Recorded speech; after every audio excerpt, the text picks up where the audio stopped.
All right, it is 6 o'clock. It is Monday, September 6th, 2022. We'll call our meeting to order and start off with the Pledge of Allegiance.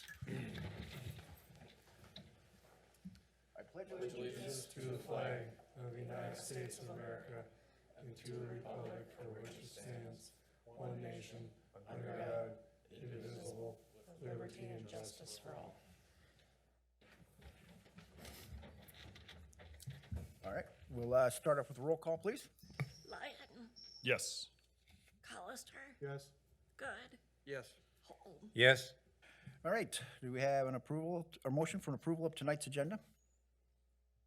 So moved. Motion by Collister, seconded by Good. We have no discussion. Take the roll. Collister, Yes. Good, Yes. Holm, Yes. Lyon. Yes.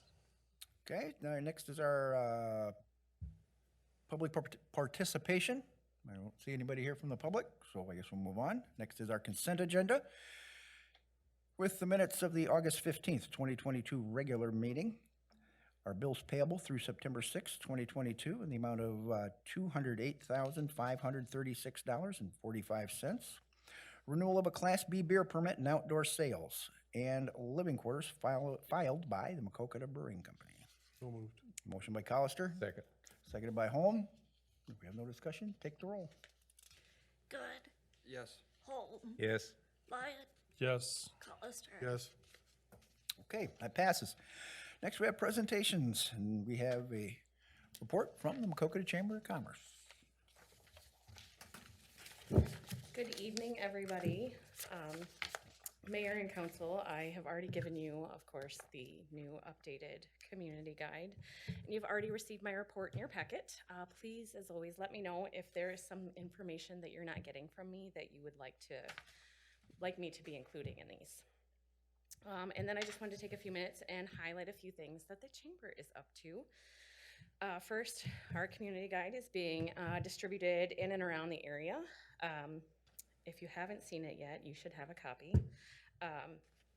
They're a great way to showcase Maquoketa, what Maquoketa has to offer for residents and visitors. I think we've gotten about how we've got 3,000, and I think we have about half of those out within the community and then in surrounding communities as well. We did this with the intent of them lasting for a couple of years. So we will update it again in 2024. We're also super excited to start our leadership program next Tuesday. Can't believe it's upon us. I included a final schedule for you in my update so you can see what we are doing to promote leadership within our businesses and within Maquoketa. We have 12 participants, and we feel super lucky to be able to host the Iowa Economic Development Authority Director, Debbie Durham. For our second session, we are hosting her for breakfast. We actually got a grant for them from the IEDA to start our leadership program. So to have Director Durham here for breakfast, I feel like it's kind of come full circle, I guess. I don't know. I think it's an awesome opportunity for our participants as well as the chamber for that. We will also be going to we will be joining her for the ribbon cutting at Bear Creek Cottages after breakfast as well. So super exciting highlights for that. I will also be a part of the Iowa Tourism Strategic Plan Implementation Marketing Committee, which is a huge mouthful. There are 6 or 7 others on the committee from throughout Iowa, chamber directors, economic directors, and we'll all be working together to come up with ways to best collaborate and market Iowa as a tourist destination through the Iowa Tourism Strategic Plan that was developed and released at the beginning of the year. I don't know if you have all seen it or not, but it's a great plan. They've already done some great things, so I'm excited to be a part of that ongoing strategic plan. We are also currently working with the Bellevue Chamber to partner to do a bus crawl. So in theory, a bus will be starting in Bellevue, a bus will be starting in Maquoketa, and then they will be, I think we're also going to DeWitt. So just kind of sharing the love with communities and shopping local and doing that. So I'm super excited to do that, partnering with other chambers, and hope to do more of that in the future. And then just some upcoming events that we have. Nibbles and Knowledge, city update, actually with the city manager and the mayor on September 20th at 12 p.m. at the Eagles Club. We're also doing a new event, Chamber Challenge, September 25th from 1 to 4 at the Timber Center. And it's just a fun team challenge event, and it will include games like boardwalk, human ring toss, clothes relay, and oven mitt free throw. So just something to have fun within the community, get community members involved, and just have a great day. We're also doing our first Chamber Bash, which is Business Associate Social Hour, and Voy Theaters is going to be our host for that on September 29th from 4:30 to 6:30. If you have the opportunity, please stop by, see what the Voy Theater is up to, because the new manager there is doing some, I think, some great things for the community and with the theater and the drive-in as well. So stop by. It'll be a great networking event. Our Nibbles and Knowledge for October will be workplace safety training with the Jackson County Sheriff's Office and the Maquoketa Police Department. And that's also at the Eagles Club. And then part of It's a Wonderful Life, we don't have the rest of it planned, but we do have the community Christmas tree lighting on December 4th. So I'm excited about that. Santa and Mrs. Claus will be joining us for that as well. And then we have other things that we're planning, but the community doesn't have those all planned at this time. But that's kind of just a little bit about what's going on at the chamber. If you have any questions, let me know. I guess not. I guess you're off the hook. Woohoo, thanks. Thank you. All right, next we have I guess a rundown on the City of Maquoketa's new website. Yeah, thank you, Mayor. I'll share my Zoom screen, and this is, it won't take entirely too long, but the city has a new digital facelift, so to speak, in between a new payment processor. Oh boy, this is a challenge, isn't it? There we go. So new website. Wanted to make sure that our colors really matched our theme, and we were able to kind of showcase some of our downtown improvements. Councilman Mark Lyon helped out with some early versions of this and was able to offer some valuable insight, and I wanted to take this opportunity here in City Council to show you, in case people are asking where to find things, and I'll go to kind of the main topics in this little session. Our YouTube channel usually gets about 50, 60 views, so hopefully out of this we have some small tutorial about how to use this site if someone visits. We modeled this site off of a couple examples, but the core of what we were aiming for in this was to create a community and recreation-based website with the same branding colors, and also for the visitor to have about 90% of the information available to them right off the homepage. So inside City Hall, we asked the questions, what are the top questions that we receive on the phone, and we've connected those right off the homepage. Most frequent one is clearly, how do I set up or disconnect a utility account? The developers pinned the frequently asked questions page and anchored in responses to where someone would find that information. And you can find utility accounts here for starting and stopping a service, for example, and explaining what we do as a policy at City Hall. We have 6 buttons that primarily get you to where you want to go for online payments, library, parks, or YMCA information, and permits and forms. And we have a dedicated agenda center that's really easy to use at this point. But this online payments will take you out to our new payment processor, Invoice Cloud. This is a payment processor that's not run by the city. It's a small fee that's included in this service.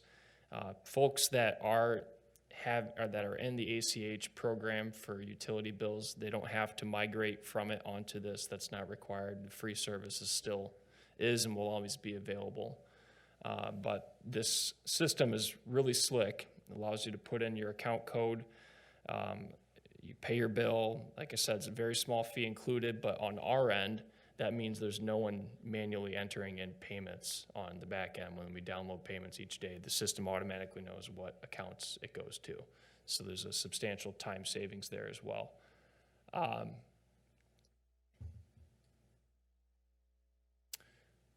There's a news tab that Jan just posted today about the street closing at Platt Street and Olive Street for sidewalk improvements.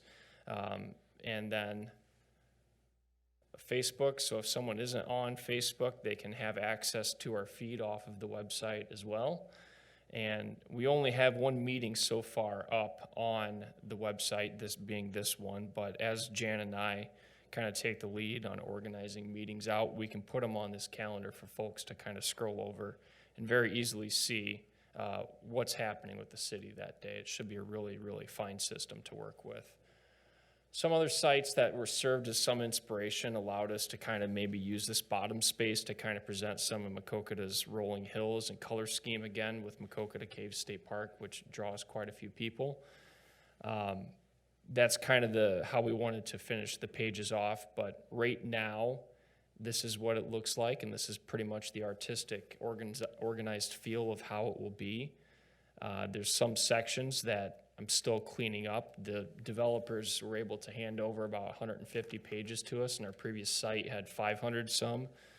So there's just a few things like parks, if you want to find out more information about First Ward Park or renting a shelter, there's just a couple extra steps there that I need to be on the back end, just kind of cleaning up. So I expect to have that done by the end of the week and have it pretty much finished. So I've asked for the department heads and some of the office staff to just kind of take note of any inconsistencies. And if you're hearing anything out in the community, just let me know by phone or email, and we'll add it to that list and get it adjusted. Any questions on this at all?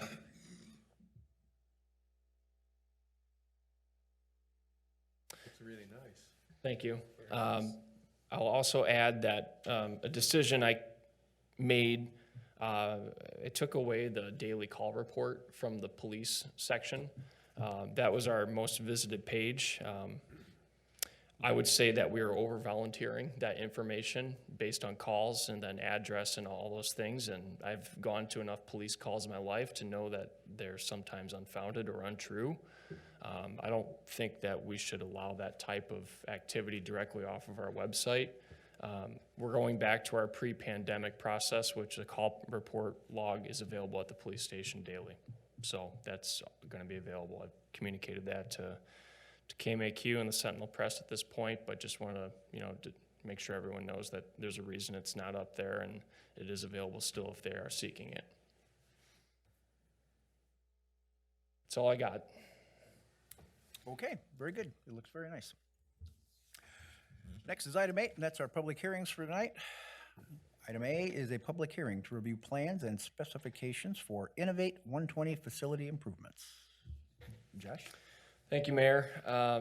Dan LoBianco is on tonight. I'm not sure we will need to have his expertise. He's with ECIA and represents these two files with ECIA. I know we have started some on this, but they're asking for more help to come on to ECIA, which is certainly a good thing.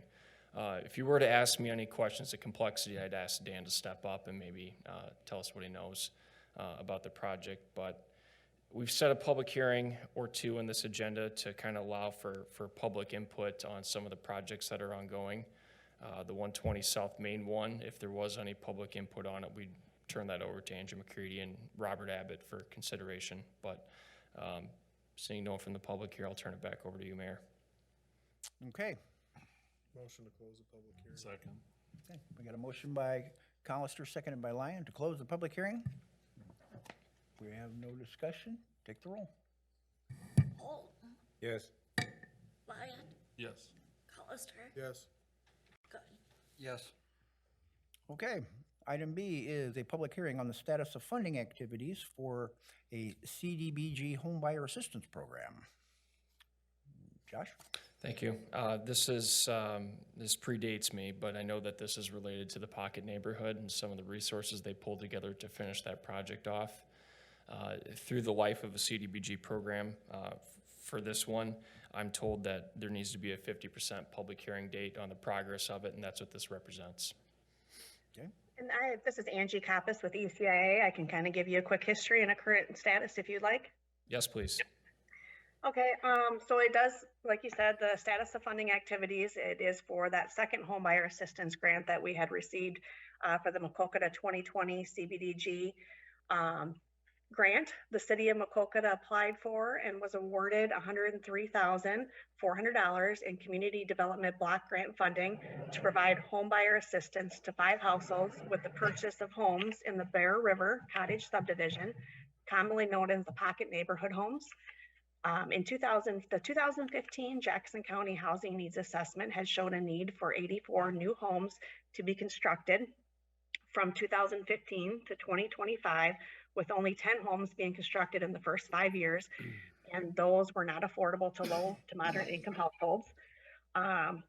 So with this grant, all home buyers must have been qualified as low to moderate income and meet the HUD national objective for CDBG programs by providing assistance to persons with low to moderate income. The program budget consists of $103,400 in CDBG with no local match that was required by the city. The breakdown of the budget consisted of $94,000 that went towards down payment assistance, closing cost assistance, and inspection costs. $9,400 was for grant administration. The amount of the down payment assistance is determined by the sale price of the new homes and the mortgage payments that were required to make the sales affordable to those households. For each home, the mortgage payments required to make the sales affordable. And for each home, it provided assistance up to that $15,000 towards the down payments. A current status of where we're at is all of the 5 homes that were in this have been sold. We are, like I said, this is the status of funding, which happens at 50%, but a lot of them sold in a short period of time at the end there. So we are just waiting on the last 2 claims to process through, which will happen after we have the status of fundings. And then we'll have a monitoring session and this grant will be closed. All the funds will be expended for administration, which is the $9,400. And at that time that we get those 2 claims paid, $91,100 of the down payment assistance will be expended. So there'll be $2,900 remaining in that grant that will be given back. And that's just due to either a $15,000 match not being the total amount on a home, or maybe the $3,500 not being the total amount needed on some of those closing costs. Any questions on that? I don't think so. Okay, thank you. Thank you. Motion to close. Okay, got a motion by Colister, Second. seconded by Holm. If we have no discussion, take the roll. Lyon, Yes. Colister, Yes. Good, Yes. Holm. Yes. Okay. We move on to old business.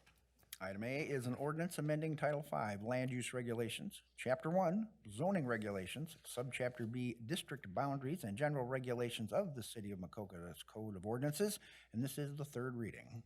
I guess before we go any farther, this is about the mast tower that has to go at the police department. Sure is. So moved. Okay, motion by Good, Second. seconded by Holm. If we have no discussion, take the roll. Colister, Yes. Good, Yes. Holm, Yes. Lyon. Yes. Okay, that passes. We move on to new business. Item A is a resolution approving plans, specifications, and form of contract for Innovate 120 at 120 South Main Street. Josh? Yes, this resolution follows the public hearing that was on this agenda and officially approves the plans that are presented in the backup. So after hearing no public input and understanding some about what the plans are calling for, I recommend approving this resolution. Okay, do we have a motion? So moved. Okay, motion by Lyon, Second. seconded by Good. Take the roll. Good, Yes. Holm, Yes.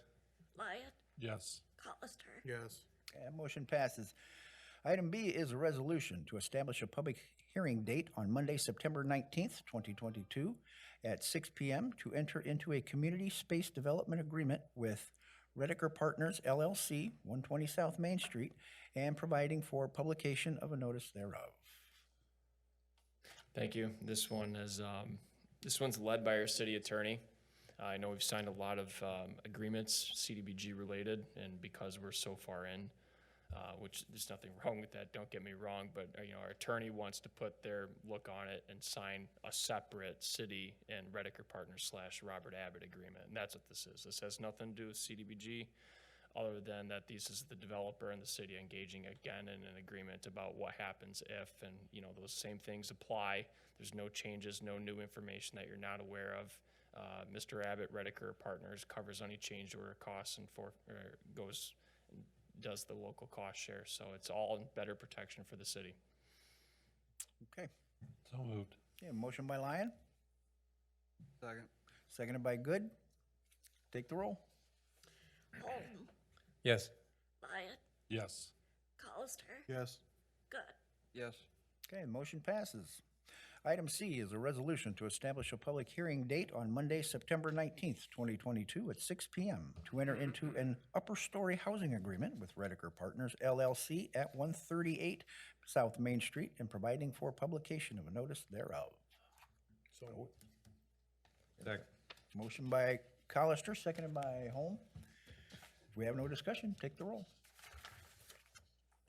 Lyon, Yes. Colister, Yes. Good. Yes. Holm, Yes. That motion passes. Did you have anything you wanted to throw into that, Josh? No, just same thing, 138 South Main Street, and I think that Kelly Brown from JCA deserves some credit with this. She's looking after the city and facilitate a lot of this process, so it wasn't just my doing, it was a lot of Kelly. Okay. Item D is a resolution to establish a public hearing date of Monday, September 19th, 2022 at 6 PM to review plans, specifications, and form of contract for 138 South Main Street facility improvements. So moved. Motion by Colister, Second. seconded by Good. If there's no discussion, take the roll. Colister, Yes. Good. Yes. Holm, Yes. Lyon, Yes. Motion passes. Item E is a resolution to approve a developer agreement for 20 CBN-042 Community Development Block Grant CARES to make improvements to the upper story apartment renovation to the building at 138 South Main Street. Yep. Yes, thank you, Mayor. This is back to CDBG related in addition to those public hearing requirements. This one came through Dan Lobianco over at ECIA. This was a development agreement. This was going to be a subrecipient agreement, but the state wants this type of agreement.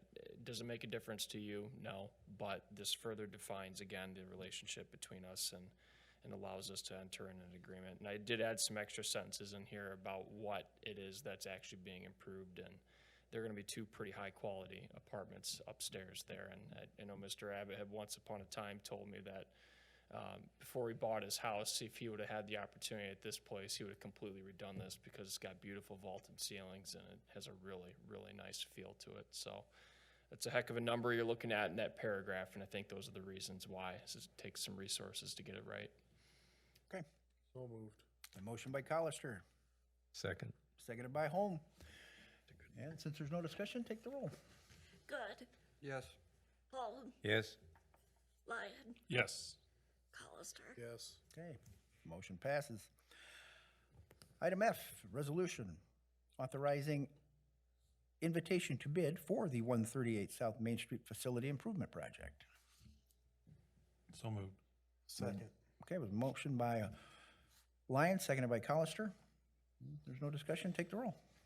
Holm, Yes. Lyon, Yes. Colister, Yes. Good. Yes. Okay, that motion passes. Item G is a resolution authorizing collection of payments for city costs to abate nuisances and enforce ordinances. Take that one. Thank you, Mayor.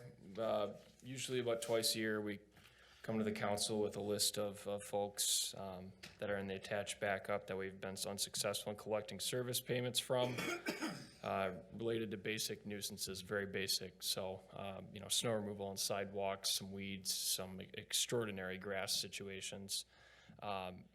There's a timeline process behind observing, notifying, violation of that notification and grace period, so to speak, doing the work, billing for it, still nothing, then it goes to property taxes. We've followed a pretty long line of information here to get to where we are, and with your resolution approval here, we'll send it off to where it needs to go. So moved. Okay, motion by Colister, Second. seconded by Holm. If we have no discussion, take the roll.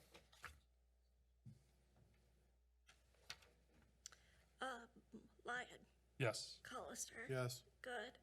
Yes. Holm, Yes. Okay, the motion passes. Item H is a resolution authorizing the purchase of a 2008 Vector 2100 jet vac truck and uplifting accessories in the amount of $192,865.26 from McQueen Equipment. I'll actually turn it over to Jen for this one. Take it away. Okay. I guess we've been having some issues with our jet vac truck for quite a while now. We've been taking it out to Daryl's, getting the minors fixed. We lost our vac here about 2 weeks ago on the truck, so all we have now is a jet on it.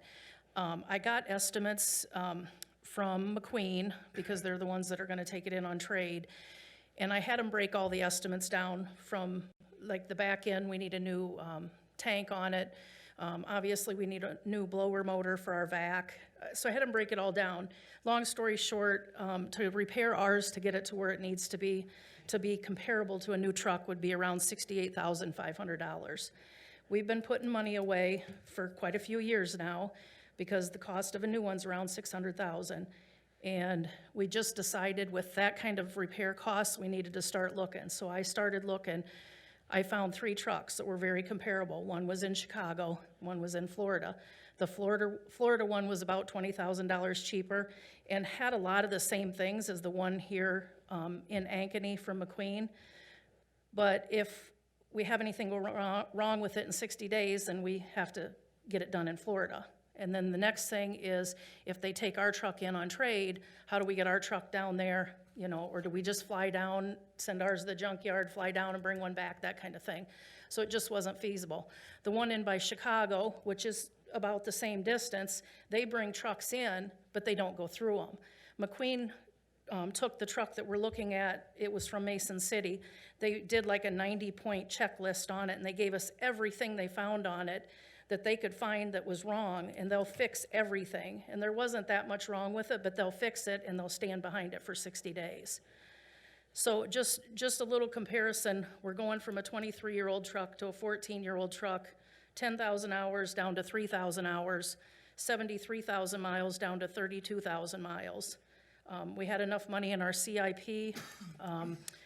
The extra accessories, the 15,000 in those, are because we are going from a 3/4 inch hose to a 1-inch hose. So a lot of those we couldn't carry over. Now, we did have a few that we had reduced down from 1 inch that we can bring with us, and we have done that, but there's a few things.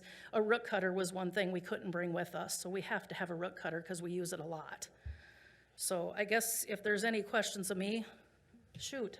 Yeah, are there any plans to dispose of the old truck? They're taking it in on trade. I don't know the exact amount. It was around $5,000 on trade. And Dan, I'll tell you what I really wanted to do with it. I wanted to take it out to the junkyard Understand. and have it for destruction night at the fair next year. That's what I'd really like to done with it, but yeah, it's $68,000 to fix it, so they're just gonna take it in and probably scrap it. Are you going to pirate any more parts from that truck before it goes into them? The only thing we can take off of it is a few accessories. Your accessories? Yeah, but really, there's not much on it that we could even salvage. Their CIP is different from the general fund CIP, and these numbers are true and accurate, and this truck actually exceeds what they thought they were going to spend a number of years ago when the CIP was created, so some horse trading had to happen, and some crossing out, and some, I guess, plan accountability had to go with it. But this is probably the best deal we'll get. I mean, Jen knows her business more than I do, but for what it is, I'm not entirely pleased. It's just 8 years newer, but it's what we can afford. It's what works compared to that repair bill. And you as a city council have an obligation to take care of the city when things are going bad sewer-wise, and we all know what can happen with that. You're going to need somehow to respond, and I think having this equipment at all times is important for the city. We've followed up with that just a little bit. We've had to hire a company in a few times for some sewer backups that the jet has been down, and it's about $1,000 a time they come in, and they're here, maybe an hour, Frank? I mean, at that, it's $1,000 every time we have them come in, and we've had them 3 times in probably the last 6 months. There's nothing we can do. I mean, we take it to Daryl's, and This last one, it's overheating, and he can't figure out what's wrong with it. He's had it 3 times on it, and we get it back, and he can't figure that out. So there's something else there now going. But Okay, So moved. we had a motion by Lyon, Second. seconded by Colister. If we have no more discussion, then take the roll. Colister, Yes. Good, Yes. Holm, Yes. Lyon. Yes. Okay, that motion passes. Item A is a resolution authorizing an agreement with the State of Iowa Economic Development Authority for Destination Iowa project at Prairie Creek Recreational Area. Good. Thank you, Mayor. This is the last step before we sign an official contract agreement with the Destination Iowa folks from the state. Didn't want to be signing things without your permission, but the agreement's attached in the backup. You don't know anything new out of this here, and we have until September 26th to complete the project. But we had another status meeting with the DNR last week regarding our wastewater project and regarding the loan. They were extremely impressed. We were able to pair together this Destination Iowa with that watershed quality improvement over at Prairie Creek, and it's kind of two worlds converging at once, and I think that this is just a fantastic program. Overall, at this point, the Conservation Board's already made their motions and approvals, and the supervisors, the same thing. We'll sign it tomorrow with your approval.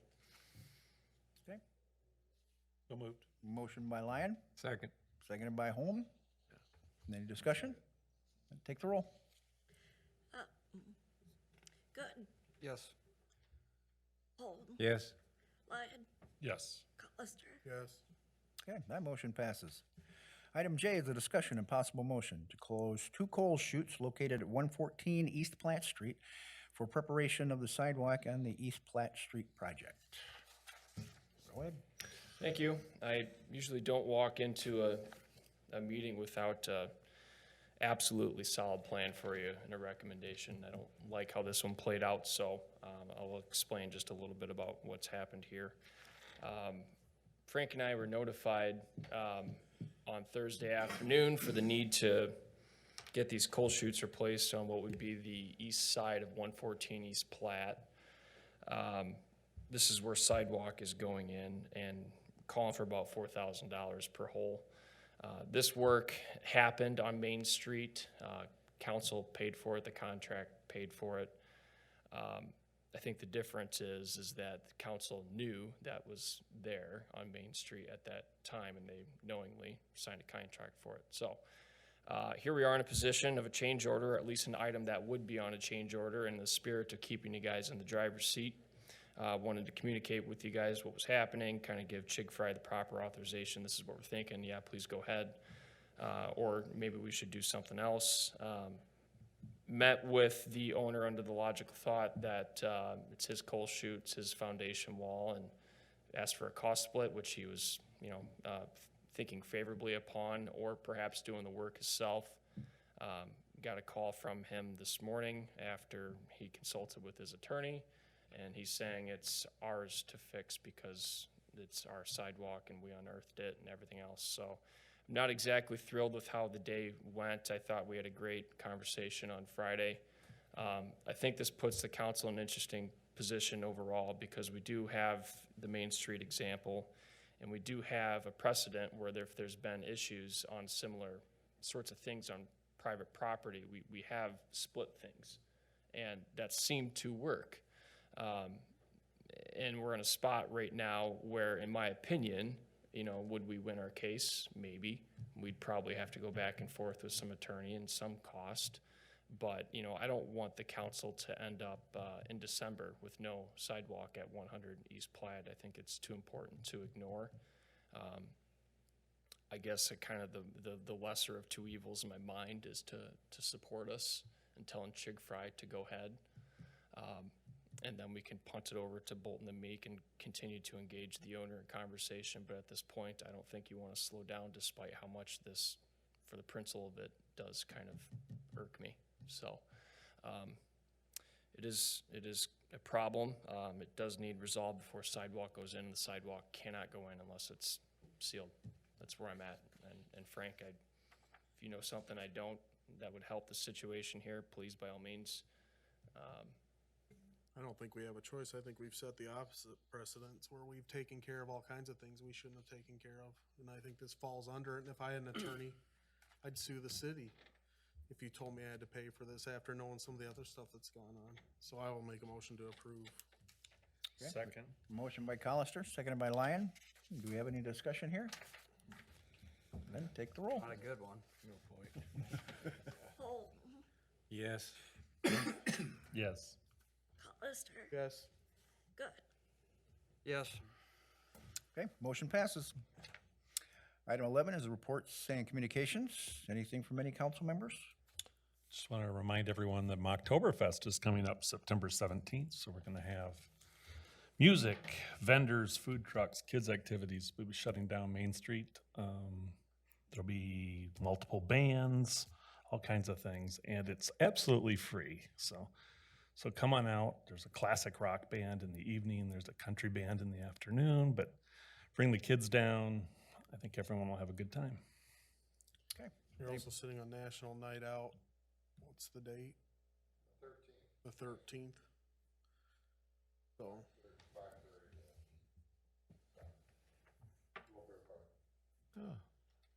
Okay. Anybody else? City manager?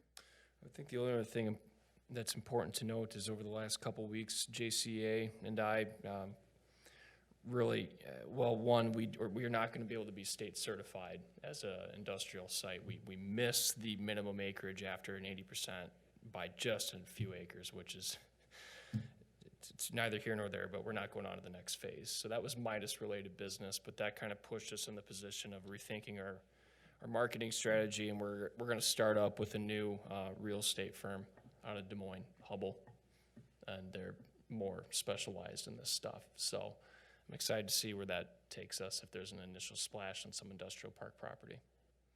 Okay. Anything else? That's it. Okay, we have no executive session, so I accept a motion to adjourn. So moved. Got a motion by Colister, Second. seconded by Good. All in favor, say aye. Aye. We're adjourned.